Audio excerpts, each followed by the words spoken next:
You're no longer coming out, you're inviting people in. Okay?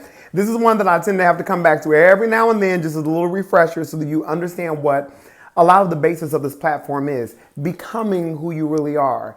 Becoming what's really on the inside of you. Now, I could just make this message more geared towards LGBTQIA and just about, oh, coming out, coming out, coming out. But there are other people that want to come out for different reasons. There's somebody that wants to come out and say, I'm ready to get a divorce. There's someone that's ready to, there's a lawyer, Bobby McFerrin. I believe he was a lawyer that decided, I'm coming out to say I really want to be a singer, and leave this law practice and whatnot. People do things like this all the time, but I want to tell you this. When you use the term coming out for any reason, not just sexual identity or orientation, but when you say coming out, put this in your mind. It's like you're confessing to a crime. Think about it. I'm the one person who's going to push against culture and help you to strengthen yourself with words. When you say I'm coming out, it's like a bank robbery. Come out with your hands up. Come out. And what you do when you come out, you give all the power over to the people that you're sharing your story to. That's what you're doing.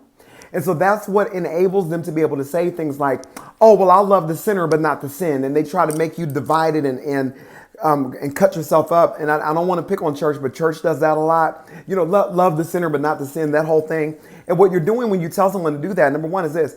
You're asking them to become something that they're not.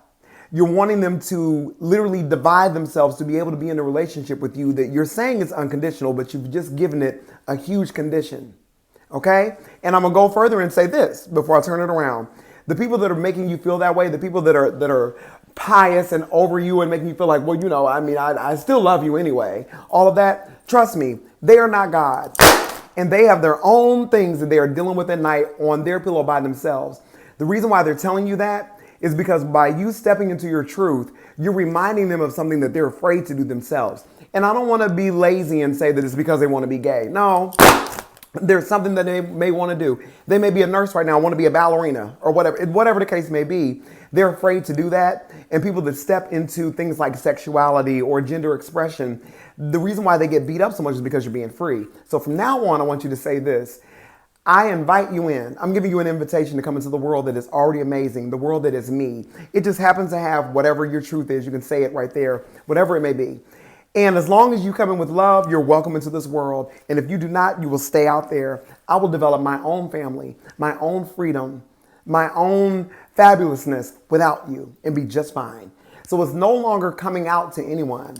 Now you can invite people in and you can have a bouncer at the door. If they don't act right, kick rocks. I love you. Stand up for yourself. I'm with you. Bye.